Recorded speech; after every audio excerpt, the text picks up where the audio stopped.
naman akla. Narito tayo ngayon upang matunghayan ang napakainit, nagbabaga at talaga namang usap-usapan at maraming pinaka-inaabangan na issue ni Ate Erica. Sa pagpapatuloy ng ating istorya ay kino-content nga ni Kalingap Val Santos Matubang ang statement ng tita ni Ate Erica at ni May habang nilalabas ng tita nilang mga sikreto at mga pangit na ugali nila. Ito nga ang pag-uusapan ni Kalingap Val kasama ng kanyang mga viewers noong vlog na iyon. Okay mga kalingap, magandang araw po sa ating lahat mga kaibigan ha. Shout out and good morning. Ngayon po yung araw po ng Sabado, Mayo 11 po sa taong 2024. Mukha pa lang po nung tita ni Erica. Yan itsura niya mga kaibigan, no? Naka-thumbnail. Mukhang hindi mapagkakatiwalaan. Naong pa lang, tingnan naong mga kaibigan, no? Yan, tsura, sus, ginoon. Isang mga naong nga na. Naong ba na? Lubot. Hi, good morning sa ating lahat. Kumain na ba kayo mga kalingap?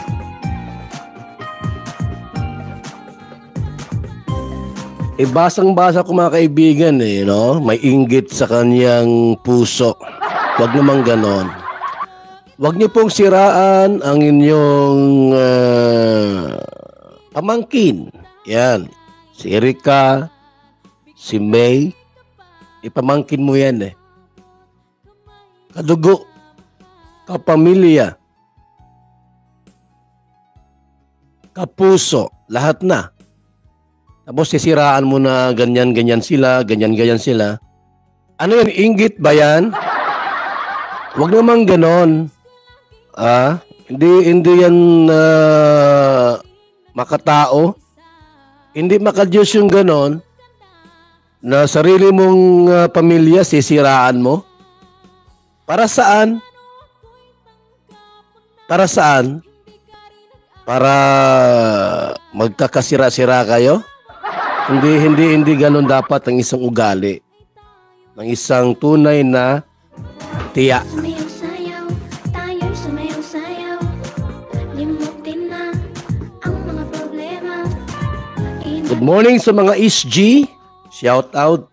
Magandang morning sa mga special guests for today. Today is May 11, 2024. And nawa kayo pinasaligtas at nasa maayos na... Sabi pa nga ni Kalingap Val Santos Matubang na marami na daw mga statement ang lumalabas galing sa tita ni Ate Erica at ni May na paninira nga sa kanila.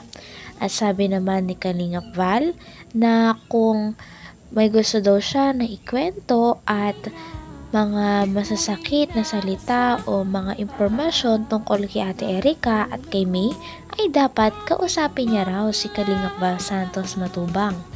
Dahil si Kalingap Val ay marunong sumuri ng mga ganitong problema at maayos ito. Mukha ni Baby Tuding. Kining bayhana ba? Ito naman yung itsura yung tita ni Erica at ni May. Mukha ni Baby Tuding. Pero gwapuhon man po na may itsura naman. Ay kung totoo yung sinabi mo about Erica and May, sige daw, ikwento mo raw sa akin yung ibang mong problema sa kanila. Kung totoo. Kuya Bal, hindi ako inggit. Hindi ako sinungaling. Siya nga. Sige daw po. Puntahan mo ako sa daet. I-text mo ako. I-text mo ako. Kung talagang tunay, totoo, yung sinasabi mo sa mga pamangkin mo, sa akin mo ikwento. Kung totoo, na ganun sila. Isa palagay ko po mga kalingap, inggit lang ito. Ha? Bakit inggit po? Unang-una si May may itsura. Itong si Erika may kaunting itsura din. Di ba sila yung tipong magaganda? Mga tipong ala artistang mukha? Di po. Opo, may itsura sila. Pero hindi maganda. Itsura lang. Meron sila noon. Sila May tsaka si Erika. Doon pa lang, yung inggit na tutubo talaga sa'yo. Talagang tutubo ang inggit. Tita. Nagkapera. Lalong nainggit! Masabi, Kuya Bal, hindi po totoo yan. Hindi ako naiinggit sa kanila. Daw. Kung hindi ka naiinggit, sige daw. Sige daw po. Ikwento mo sa akin lahat. At pakikinggan kita. Lahat. Kung hindi ka naiinggit doon sa mga pamangkin mo, kay Erika o kay May. Pero pagka gano'n na inggit yan mga kalingap. Kaya maniwala dyan. Inggit yan. Sabi nga ni Kalingap Val na ang tanging gusto niya lang daw ay makausap ang tita na ito na nagsasabi ng mga impormasyon sa personal. Ayaw niya daw kasi na sa social media nagpaparinigan. Kaya ang gusto niya ay face to face daw.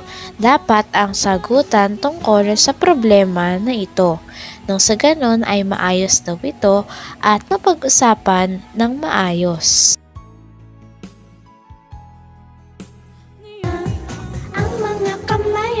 Ay, good morning sa lahat ng ating mga kalingap, mga SG, ngayong umagang ito. At nawa po kayo nasa ligtas at nasa maayos na kalagayan. Hello kay Ruin Name. Kamusta ka, Day?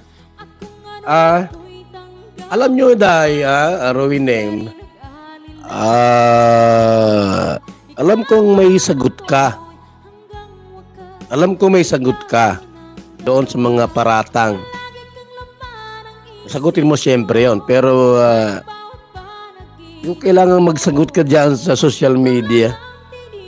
Ang gusto ko face to face. Face to face tulad ni Chorba. Face to face yung sagot. Yung paratang baga. Halimbawa ganito.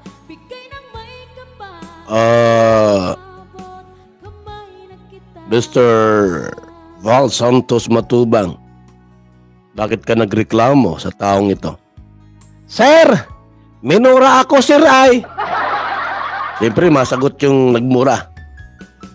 Kaya kita minumura kasi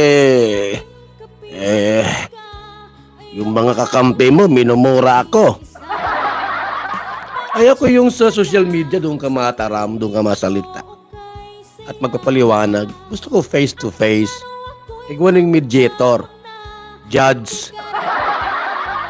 Ang pakay ko po, bakit ko siya i-cyber, hindi para ipakulong. Hindi para magpakulong. Kundi para face to face mong sagutin ang mga reklamo at paratang. Hindi yung para ipakulong kayo. Ayoko nang ganon. Nasa kalingap ako Nasa kalingap ako. Paglilingap. Tapos magpapakulong ka ng tao. Hindi po. Pangit po yon. Pangit po yon. Ang gusto ko lang po, face to face kong marinig. Masabi yung judge, Roy Name, narinig ko sa iyong mga vlogs, sa iyong YouTube channel, na ikaw daw po ay nagsusulit. Hanggang dito na lamang muna ang ating napakainit, nagbabaga, pinakainaabangan at usap-usapan na latest issue ni Ate Erika. Maraming salamat sa inyong panonood. Hanggang sa muli. Bye!